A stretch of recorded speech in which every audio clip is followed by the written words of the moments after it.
Liberty Nation with Tim Donner. Say what?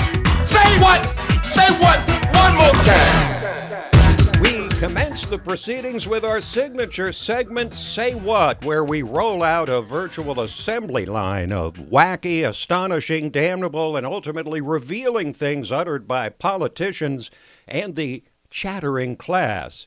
It was an orgy of climate change alarmism that CNN, the most trusted name in news, put on display Wednesday night.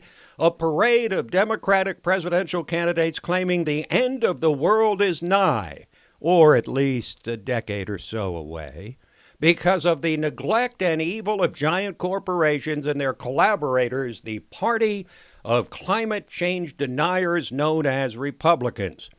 7 straight hours of this. That's 420 minutes and 25,200 seconds of uninterrupted hysteria. I did the math. But before we start with just a smattering of the unhinged statements made by these environmental extremists or outright extremists running for the highest office in the land, please know that the operative phrase is no longer global warming or climate change or even climate crisis. It's climate catastrophe. And the surging Pocahontas, Senator Elizabeth Warren, said we need to take radical action like the Green New Deal right now. We better be willing to put the resources into it because the alternative is unthinkable. Life on Earth is at risk. And if we don't make this commitment, we not only cheat our children, we cheat their future and their children's future, and that is morally wrong. See, this is a moral issue. Leftists support Mother Earth. Trump and his fellow reactionaries have contempt for the planet. They want to rape and plunder it, destroy it for future generations. But you also better understand that climate catastrophe is just a single element of a broader social justice agenda. Listen to this question from a leftist full of fear and trembling about overpopulation, and then how old Bernie Sanders ties it to abortion. Human population growth has more than doubled in the past 50 years. The planet cannot sustain this growth. I realize this is a poisonous topic for politicians, but it's crucial to face. Empowering women and educating everyone on the need to curb population growth seems a reasonable campaign to enact. Would you be courageous enough to discuss this issue and make it a key feature of a plan to address climate catastrophe? Well, Martha, the answer is yes.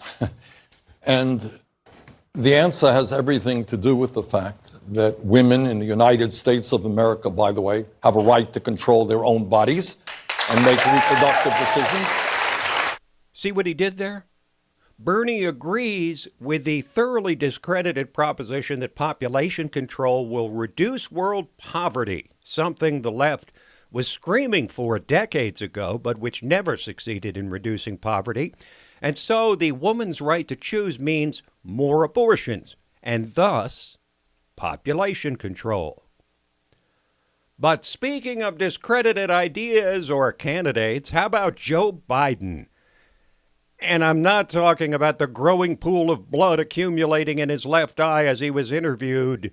Sarah Cowgill noted on LibertyNation.com that some people tweeted tongue-in-cheek that it was Satan trying to get out of Biden's body before the man keeled over.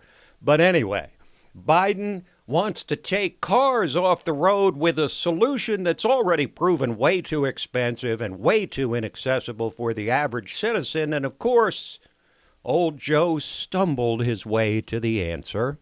Should the U.S. ban fossil fuel exports, as some other candidates are calling for? Well, I think we should, in fact, depending on what it is they're exporting for, what they're replacing. Everything is incremental. Everything is incremental. For example, you talked earlier about transportation. I've been pushing really hard for mass transit and for rail. We can take millions of vehicles off the road if we had high-speed rail. I've been a champion of that for the last 25 years. California is the leader in trying to substitute rail transit for buses, but they're heavy rail project connecting the northern and southern parts of the state was scrapped this year because even California couldn't get away with the massive tax increases it would take to finance it.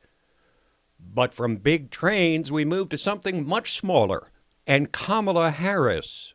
And plastic straws are a big thing right now. Yeah. Do you ban plastic straws? I think we should. Yes. I mean, look, I'm going to be honest. It's really difficult to drink out of a paper straw when if you don't gulp it down immediately, it starts to bend. Yes. And then, the little thing catches it. And then, so we got to kind of perfect that one a little bit more.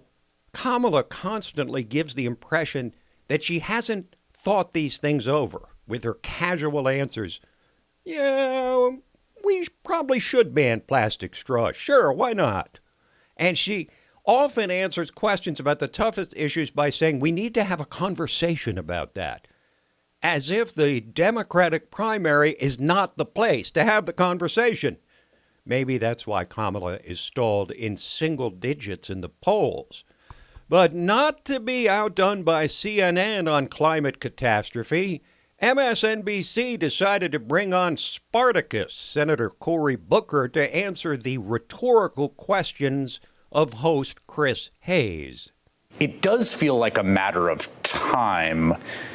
Just a question of when, of how many climate disasters we're going to see increasingly here in the mainland of the United States. This is no longer up for debate in most Americans' hearts and minds, except for a narrow group of leadership that is doing the bidding of the fossil fuel industries and other massive corporate lobbyists who are trying to stop us doing action. And meanwhile, the consensus of global scientists are saying if we do not act with a sense of urgency in about an 11-year window, the catastrophic effects on humanity, we better plan for planetary crisis, migratory problems, extremism, famines, the kind of things that if we do not act that we will see on the planet Earth.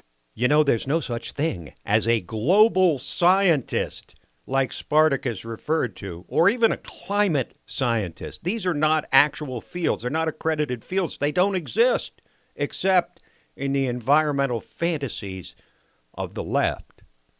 But lest you think this climate change alarmism is just a conversation the left is having with itself, listen to Tom Wilson, the CEO of Allstate Insurance Company, which is settling claims on Hurricane Dorian, which mostly affected the Bahamas.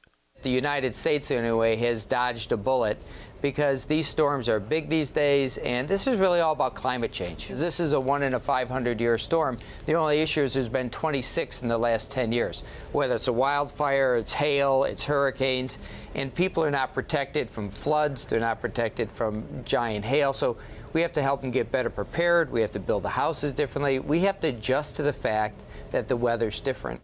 I'm wondering when in the history of recorded civilization the weather now and the weather last year or 20 years ago or 50 years ago or 100 years ago were not different. But be afraid. Be very afraid, the Democrats warn. Mother Earth is angry, and unless we outlaw the fossil fuels which drive our entire economy, wipe them off the face of the earth, we are certainly on the eve of destruction.